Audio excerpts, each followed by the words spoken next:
Welcome. My name is George, your host, and as a guest, we have an amazing young entrepreneur at only 23 years old, Miguel Torres. Hey, how you doing? Name's Miguel. What's up? What's going on, man? Tell us a little bit about you. Where's your growing up in? Where's your maiden country? So basically, I was born in Cuba. I came to the United States when I was like 3 years old, and basically moved up north first in Kentucky and worked my way down to Miami when I was like 5. I've been here ever since. Wow, okay, so you've been here for what, 20? Well, It's about like 19 years? like 19, 18 years. Yeah, It was totally different from my story. yeah. You good? Shit. You don't remember much from Cuba, do you? Nah, I mean I went a couple times, Yeah. but How's that like? How's Cuba like? I feel like it was better when I went back then than it is now. How yeah. long ago was that? Like 5-6 years, man. 6 years ago. Yeah, that's a lot of years for how Yeah, Cuba is right stuff about has now, changed. for sure. So, what's gotten you into? So, what's your most of your childhood? It's in Miami. Yeah, High school, yeah. Coral Gables. Coral Gables. Oof, Yeah. what a school. Middle.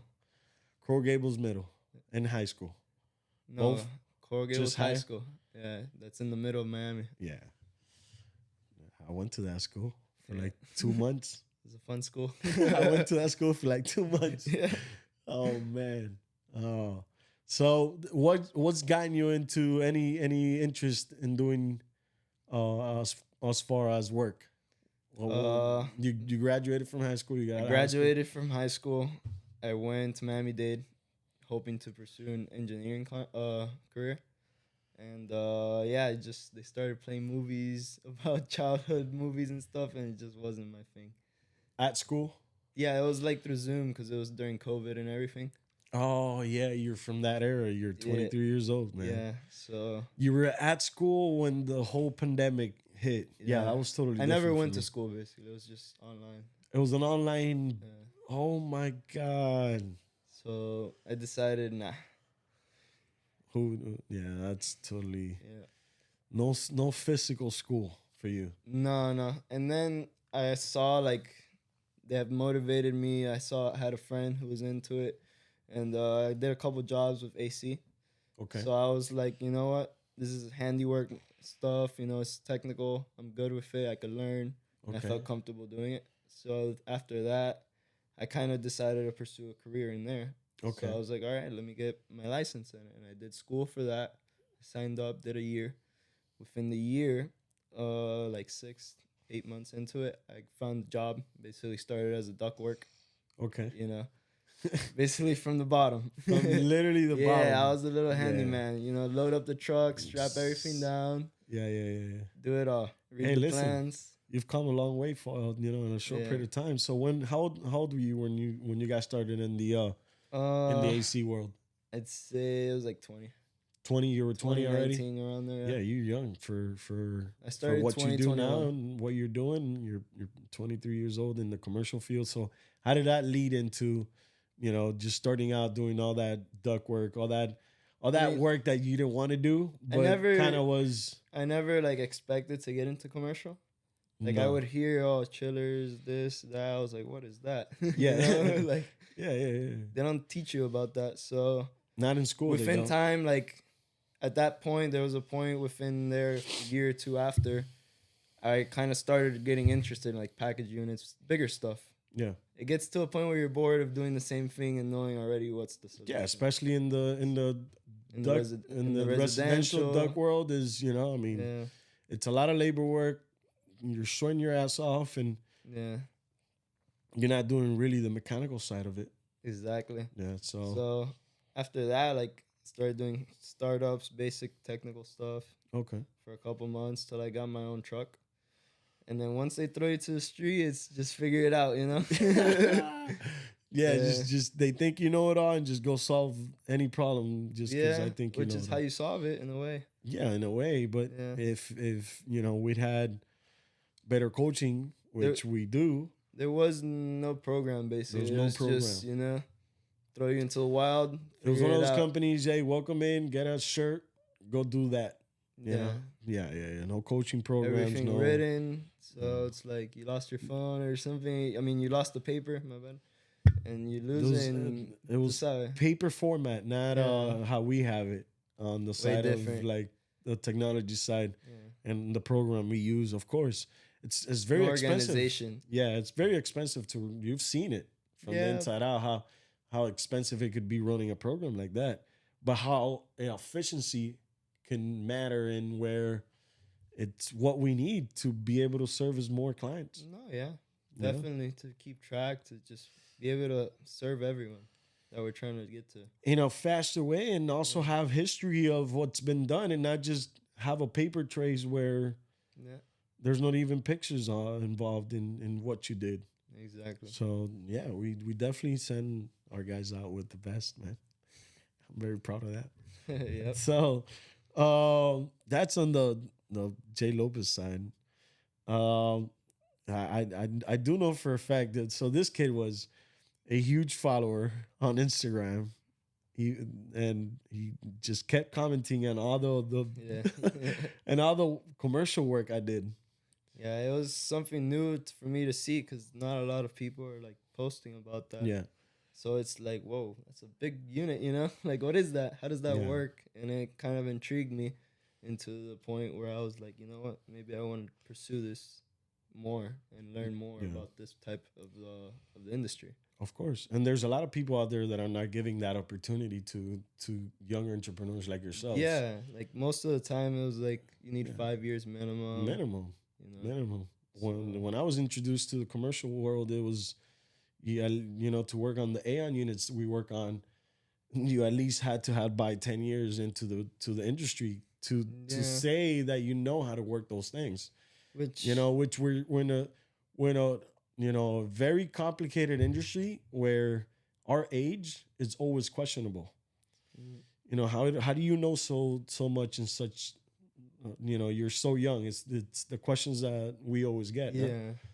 You now more than I do because I'm a little older now. Yeah, I get But I it all used to the get time. those questions from people that would, you go do, for example, now you moved up from the duck guy, you came work for Jlopez, and as soon as you're working with high end level customers. How does that feel for you? I mean, I know you don't like the residential side of things anymore. It's not that I don't like it. It's like I said, I like the bigger problems now. we'll say. Yeah, a bigger problem, bigger But money. yeah, it's definitely a luxury having that. Yeah. Customers super nice. They take care of you. We take care of them. It's a mutual bond that you form. Yeah. Definitely in the high rise luxury building. So basically, you get to the point where you walk in and you just feel like you're at home. Yeah. Everyone says hi to you. People bring you food. They'll take care of you if you forgot something. Maintenance. It's like a family in there. And we It's a all community take care. that we've made within time because we're the ones providing customer service to the building itself. Correct. So therefore, every time we go into a residence house, they already know us because we're the ones taking care of the building. Exactly. And so it's a whole lot easier for us to step into these apartments like that are super high end than it is for just like a regular sales guy that is just trying to do a tune up on It's there's no we have more intention. yeah what we're doing. we're known in the building. We're And- known in each and every building that we do commercial work Yeah. in. So And it's, even yeah. on the commercial side now, with all the new apps that we're using, we get to Yeah. keep track on what we're doing with the building and how we're maintaining it. How, for example, we have a building in Brickell where we're getting it back into structure where it hasn't been properly maintained. We have visual evidence showing them. There's been very that- poor maintenance. Yeah. They've been paying for maintenance. Yeah. The association's been paying for the maintenance, just that no one really was doing Their the money maintenance. hasn't been. It wasn't really been used. It would, or It's just been wasted. It's just The value was poor maintenance was done to that building, for example. That's a good. So now you're actually the account manager for that Yeah. particular building. So you've come a long way Yeah. from that Doug guy that in the attics It's been a ride. to being my right hand man on every rooftop you know, so you've earned it. Talk a little bit more about how you got in such a short period of time, how you got from, 20 years old that you kind of started in the duck world and in the AC business to a 23-year-old now that it's the account manager for one of these buildings. It's basically been a ride. You know, I haven't gave up. There's been days that, I just maybe wanted to just quit, maybe try something else.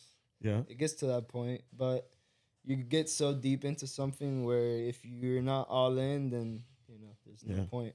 Yeah. So I just gave it all in, and I never stopped trying to learn. I'm willing to learn from everyone around me, especially now where we are. There's a lot of new people around me that are coming I'm able to absorb knowledge that I wasn't before. Yeah. That's definitely part of how fast I've grown.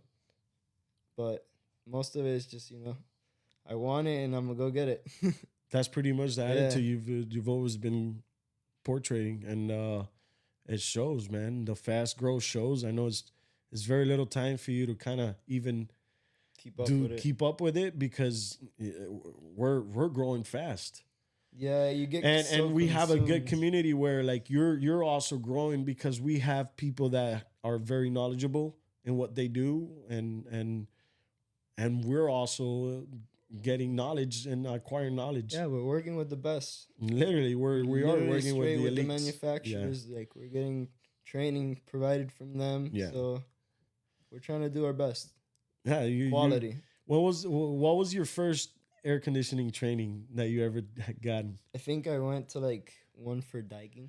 Okay. They brought out the fits, but it was like residential. You go there, they read the manual, and you're still lost. And then, you eat breakfast. So yeah, you go to the trainings and eat breakfast. Yeah, basically that's what it was. But like now, I kind of have a different mentality towards it, where like I kind of how we went to the Aeon trainings. Okay.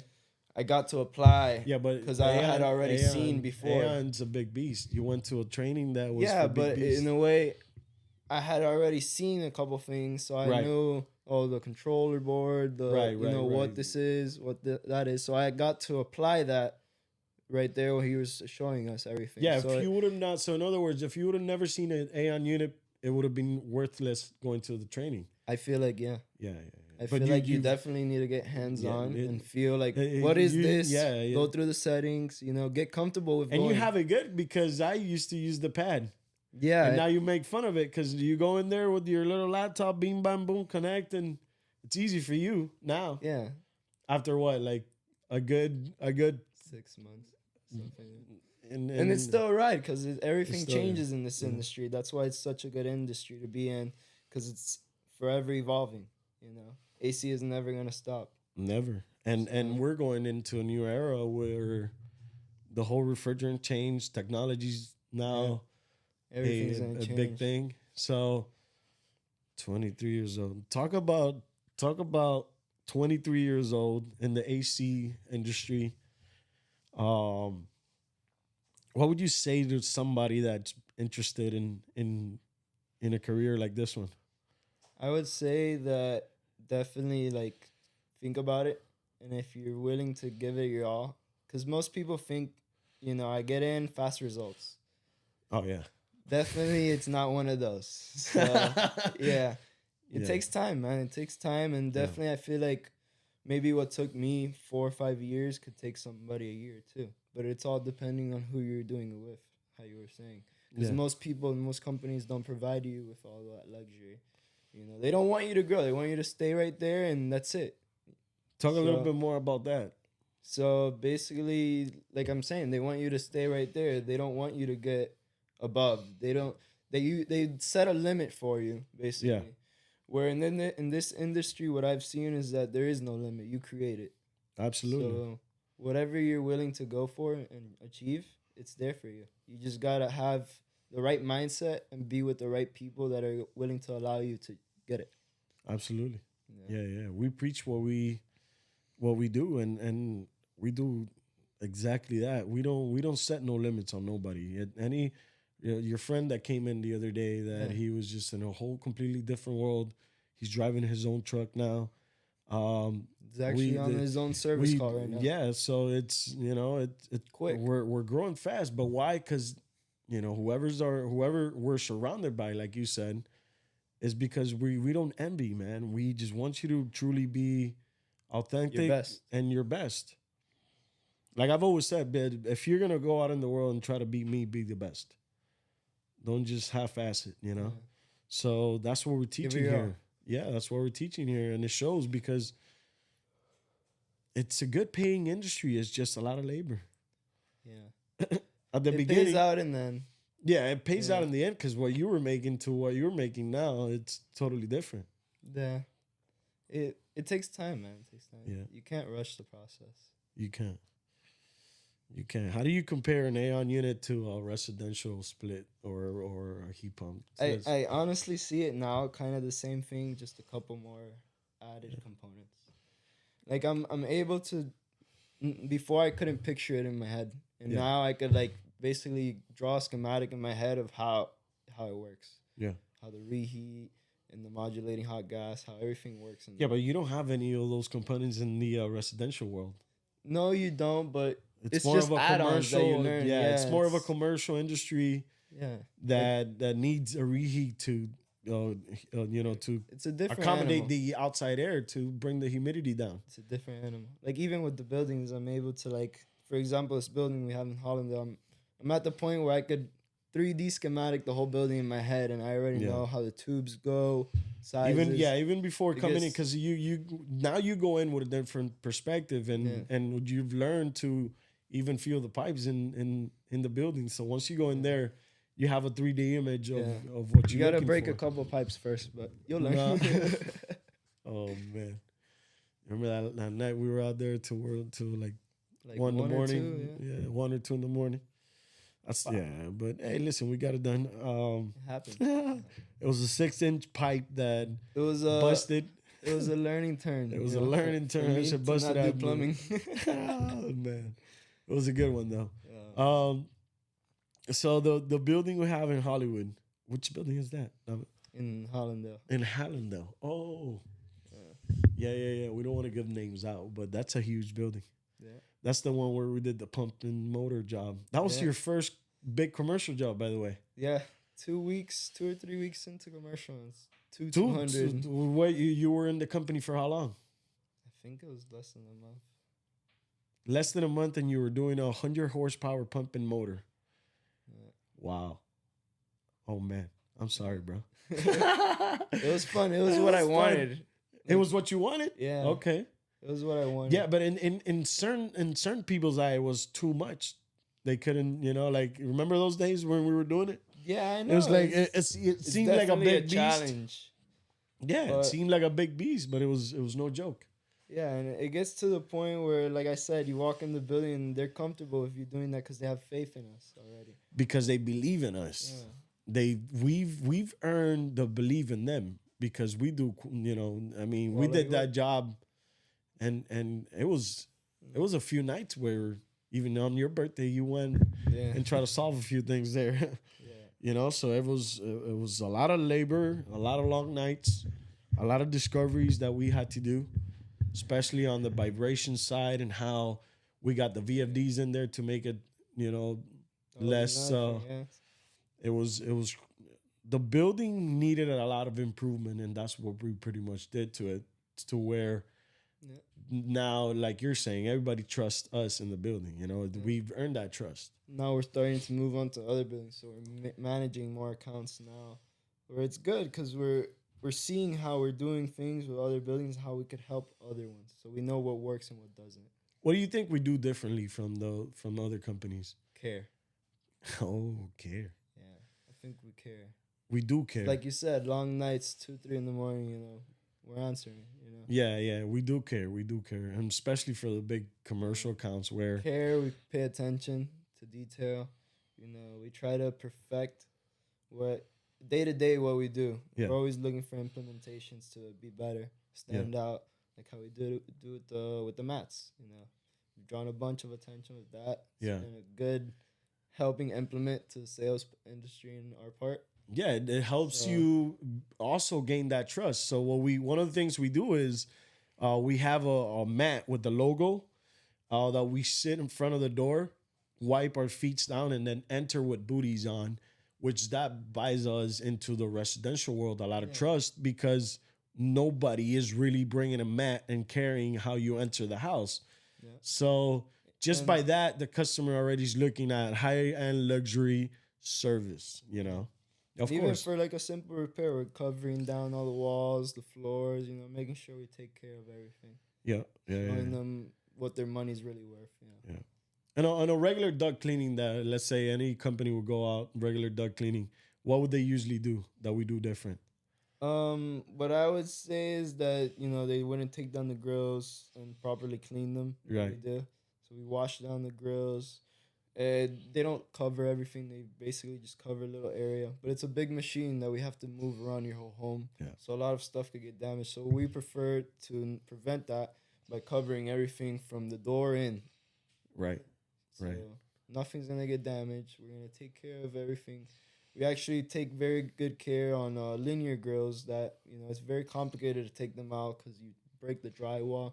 Yeah. So you get scratches on the paint. Yeah, that our you don't want technician's after that. very, very dedicated with gloves so we don't, you know, stain your wall. Yeah. Basically, we'll come in, razor blade it off, make sure everything's fine. If we do miss a spot, we'll touch it up, you know. Yeah. Make sure that everything is better or if the same as we found it. Absolutely. So especially when we go into this high-end rate condos where the floor is marble and, you know, we cover the whole floor with you know the cover-ups, and then especially the walls are They get dust. You know, they get dust. So while you're cleaning the ducts, all that dust comes out. It's in the air. So, well, how we prevent anything in your home, especially the frames or artwork, all that. Basically, like we'll make an enclosure around the duct, so everything just falls in one we little cover it area. all with nylon and just work on one particular spot where, we make, you know, of course, it's. We come a long way. We're inspecting them too, because a lot of these older apartments, you know, a lot of the ductwork is very leaky. But what I mean is that holes from the mastic, the joints. So we're also doing a 21-point inspection there and seeing what we could do to make it more efficient for the unit. That's what we're all about, and then especially with the new system where it's implemented that we have to go through every single spec in that sheet. You know, like every single item needs to be checked off.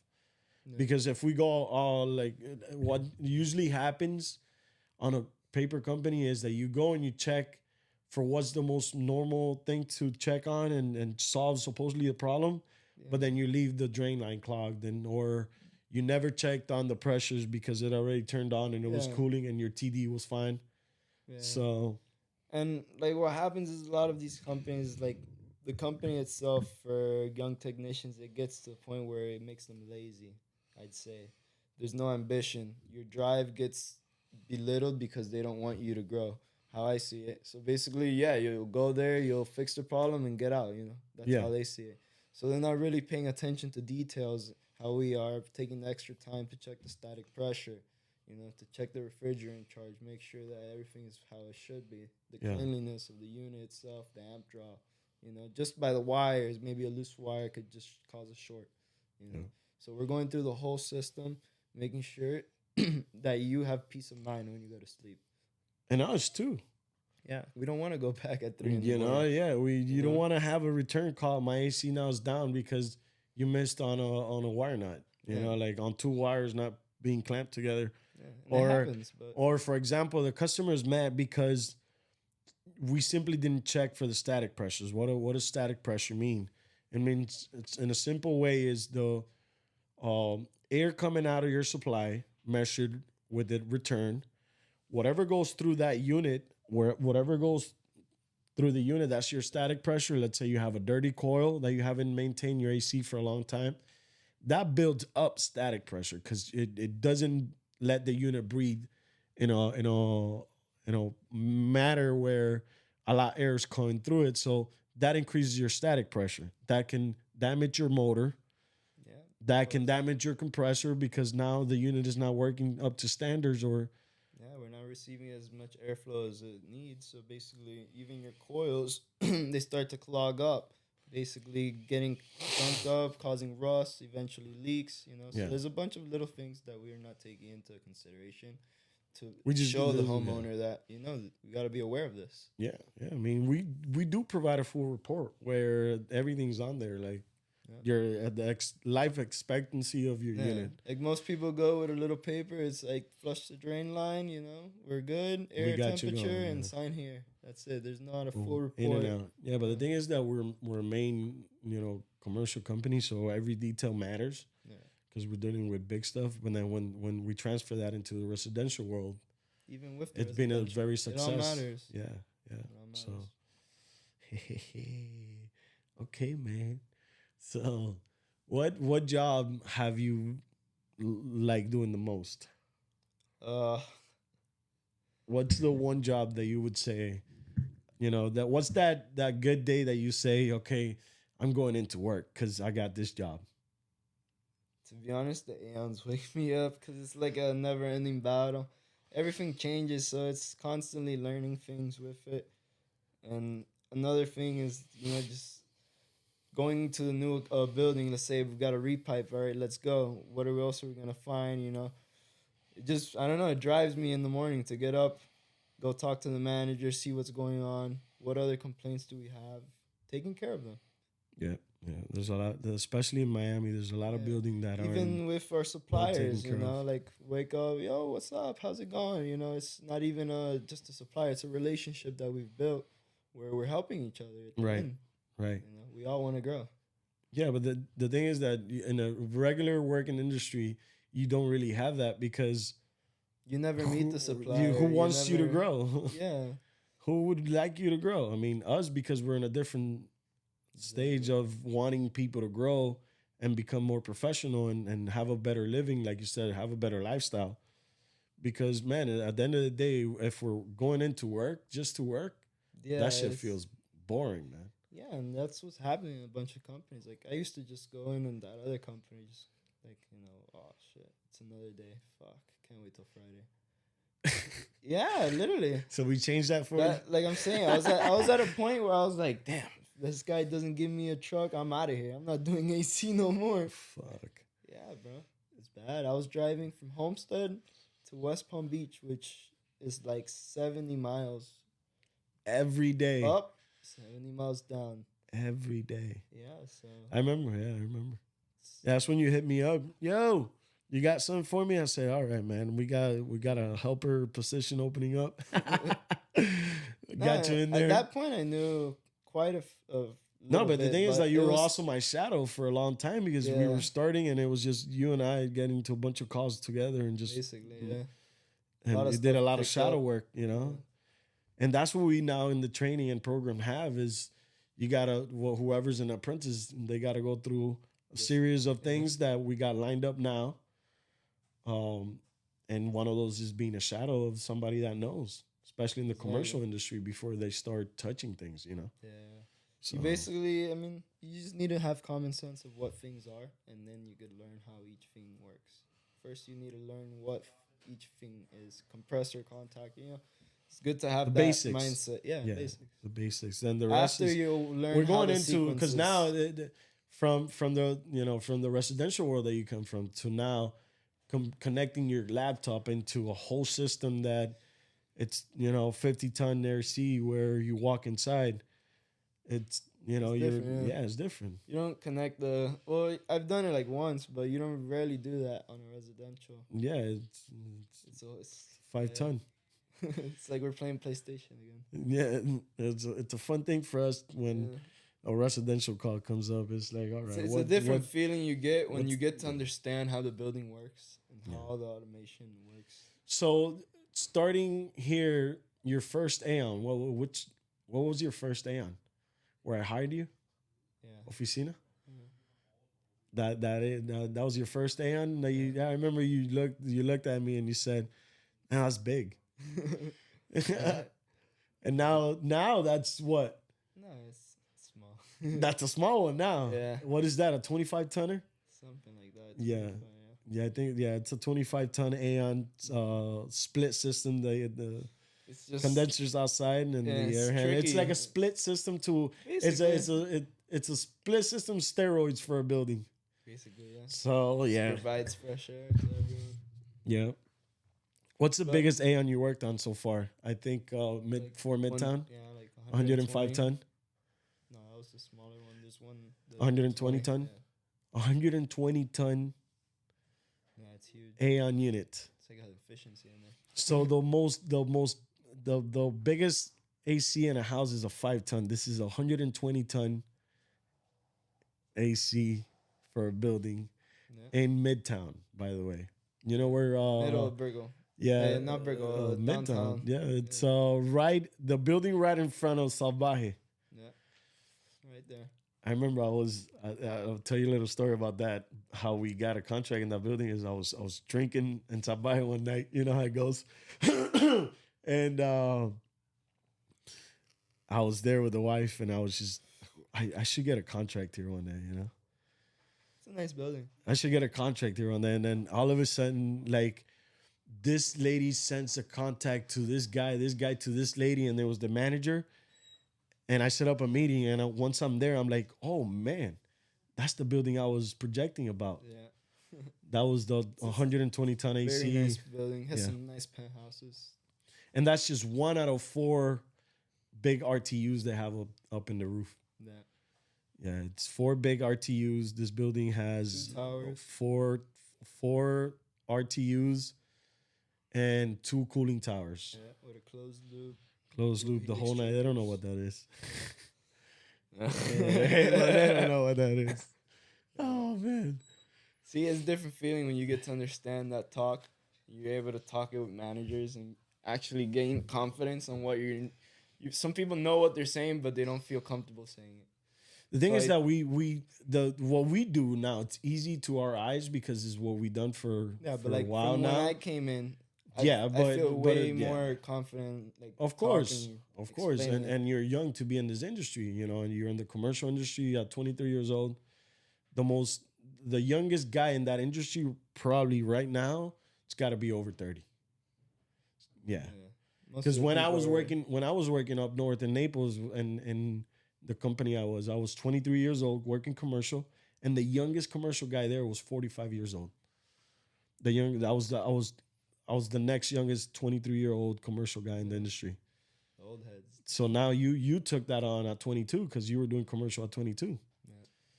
Yeah. You were ready with me, man. You're ready with the best. So yeah, and then so now you see those small because now the cooling towers are the one that feeds the cold water to every individual apartment. Now those are big. Those are like the one in Hollywood. Yeah. We did that freaking The blades shaft and the blades, everything. but that was Vatka. by Las Olas. Yeah. That was a nice job. I was a little nervous, but So imagine replacing the what it was like for for helicopter wings. basically. Mike would have never climbed up there to do any footage. It was sketchy and scary. It was a nice, sketchy, scary job. So, Miguel, what would you say to the younger generation that if they ever see this video and want to get interested in learning? What would you say to young people? I would say, man, if you have been interested in it or maybe thinking about it, just need something to try and you're very hands-on and you're good with your brain because it'll drive you crazy sometimes. Yeah. I'd say definitely to take the chance. It's a very good industry and it'll pay out in the long run.